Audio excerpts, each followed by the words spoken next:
যে গুম খুনের ঘটনা ঘটেছে, আমাদের এখানে যারা আজকে উপস্থিত রয়েছে তারা সবাই 16 বছরের শেখ হাসিনা আমলে গুম হওয়া ব্যক্তিরা এখানে উপস্থিত রয়েছে।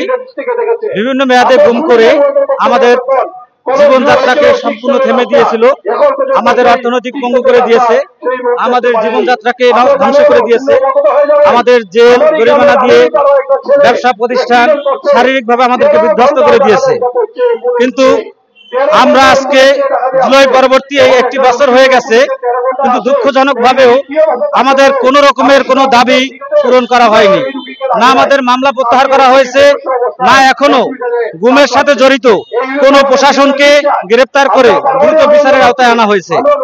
আমরা ইন্টারিম সরকারকে বলতে চাই যে গুমের দুঃখ বেঁচে সবাই চলে, গুমের দুঃখ বিক্রি করে এ পর্যন্ত সমস্ত রাজনৈতিক দল ফায়দা লুটতেছে, কিন্তু গুম